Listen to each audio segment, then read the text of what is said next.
ketika dunia terasa terlalu berat dan hidup seakan kehilangan arah. Tidak semua orang memiliki tempat untuk bersandar. Namun, di tengah keterpurukan, selalu ada secercah harapan tentang seseorang yang memilih untuk tetap hidup dan melawan keadaan.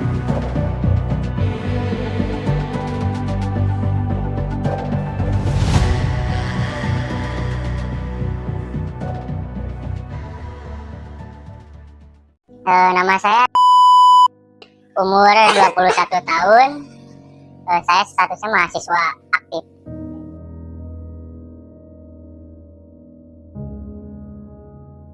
Kehidupan sehari-hari saya kuliah, bermain sama teman-teman kampus saya dan teman-teman SMA saya. Saya lebih banyak diam di luar dan tidak banyak diam di rumah.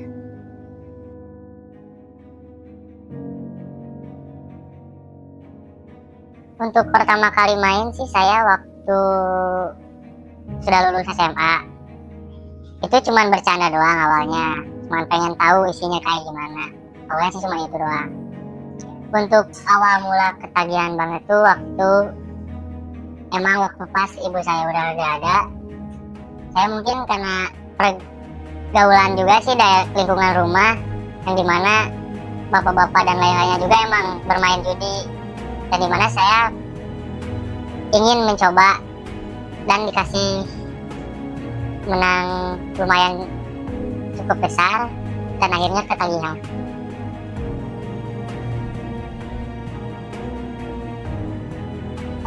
Untuk bermain sih saya kadang pernah sih saya suka nipu kakak saya buat minjem untuk makan, tapi akhirnya saya malah mainin karena kecanduan, dan saya juga pernah pinjol kayak gitu. Biasanya untuk main, beli rokok, untuk makan, pasti atau dimainin lagi.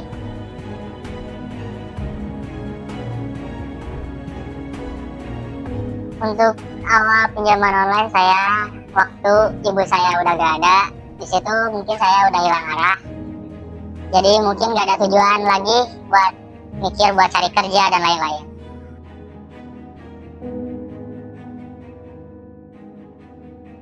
Ketika tekanan yang saya rasakan itu kayak tagihan-tagihan masuk, apalagi lewat teman saya, dan mungkin barang-barang saya juga udah pernah hilang semua untuk dijual untuk membayar hal-hal itu, seperti motor, HP, laptop, dan lain-lain.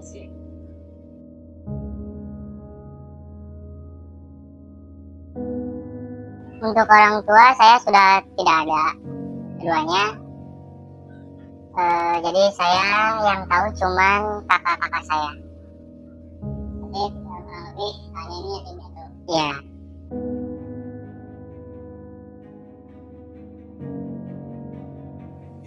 Mungkin yang orang-orang sekitar yang tahu saya seperti ini ngasih tahu, memberi saran, dan kakak-kakak saya membantu saya semua.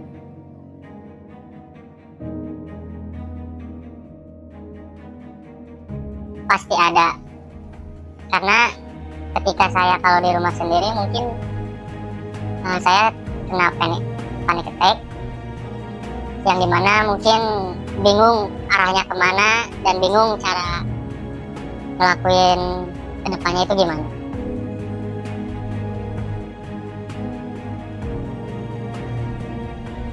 Awal mula sadar saya waktu udah kehilangan semua sih, seperti HP, motor, sama hal-hal yang mungkin disayangkan lah. Jadi disitulah saya mulai sadar untuk benar-benar berhenti.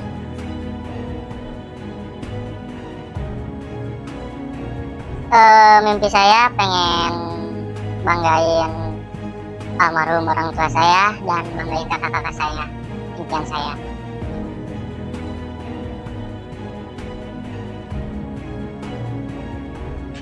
Untuk titik balik sih saya harus dari diri sendiri sih, sadar. Karena mungkin udah kalah terlalu jauh, udah hancur terlalu jauh. Jadi mungkin saran dari saya tuh, karena mungkin ini sistem ya kalau untuk judi itu. Jadi harap berhenti, karena kalau tidak berhenti mungkin udah hancur semuanya. Karena kemenangan yang sebenarnya itu berhenti.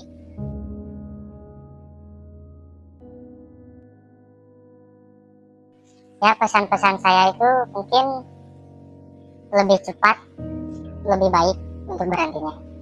Karena mungkin kalau udah terjerumus, yang hilang bukan barang doang, tapi yang disayang juga bakal hilang.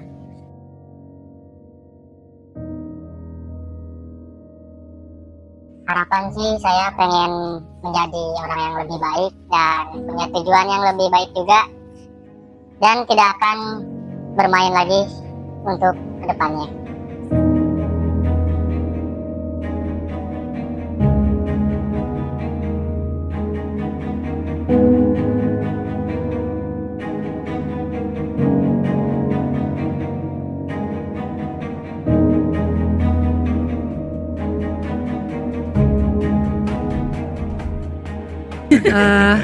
Kalau saya merasa adiksi atau kecanduan judi online ini adalah suatu disaster nasional. Oh, disaster.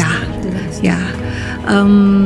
Dan saya rasa kita harus bergerak cepat ya untuk menangani kasus-kasus ini. Bukan cuma kami dari segi medis, tapi juga public health dan juga pemerintah khususnya. Gitu. Dan kalau ditanya apakah ini adalah suatu bentuk penyakit atau gangguan medis, jawabannya iya. Nah, pada tahun 2020 WHO sudah menegaskan bahwa gambling dan gaming disorder, jadi bukan gambling aja ya, tapi gaming juga, itu sudah masuk ke dalam kriteria gangguan jiwa di bawah bab adiksi, di bawah chapter adiksi. Jadi masuk kecanduan adiksi. Itu 2020. Tapi perjalanan gambling itu sudah lama sebenarnya. Sudah ada dari kriteria gangguan jiwa yang lama. Jadi namanya judi patologik. Tapi kalau di kriteria terbaru namanya gambling disorder, online ataupun offline. Jadi mencakup online juga yang sudah berkembang sangat pesat saat ini. Jadi memang gangguannya itu gangguan jiwa dan bekerja pada otak. Jadi seperti itu. Reaksi chemicalnya itu kurang lebih seperti apa tuh, dok? Kenapa itu bisa kayak gimana sih? Karena saya bukan pejudi dan saya tidak bercandu judi, mungkin candu yang lain ya, adiksi yang lain. Tapi kalau itu sama nggak? Misalnya kayak candu dengan rokok gitu, misalnya orang yang perokok gitu, itu tuh kurang lebih yang dirasakan sama atau ekstrimnya sama nggak sih kecanduan narkoba dengan kecanduan judi gitu kan ya? Iya. Waktu tahun 2019 saya melakukan penelitian di SMP dan SMA Jakarta tentang adiksi internet pada siswa sekolah kan ya berarti. Terus seorang ibu mengatakan pada saya, "Dok, lebih baik anak saya kecanduan internet daripada kecanduan narkoba." Nah, terus berarti kan dianggap kecanduan internet itu adalah suatu yang ringan daripada kecanduan narkoba ya, nafza gitu. Dan ternyata dalam penelitiannya itu sama saja kerusakan di otaknya. Sama-sama destruktif. Iya. Jadi yang dipengaruhi adalah neurotransmitter atau zat kimia dopamin. Dan dopamin itu membuat kita rasa senang, kemudian rasa konsentrasi yang hebat. Ya. Jadi kalau orang bilang tuh excitementnya tuh dapet, onnya dapet ya. Bisa kita dapat dari coklat, dari olahraga, tapi untuk setinggi yang disebabkan oleh kita judi atau main games itu butuh coklat segentong gitu ya, atau olahraga dalam jangka waktu yang lama. Kisah ini bukan tentang kejatuhan, tetapi tentang keberanian untuk bertahan. Karena bahkan di titik paling gelap sekalipun, selalu ada kemungkinan untuk bangkit kembali. Selama kita memilih untuk hidup satu hari lagi.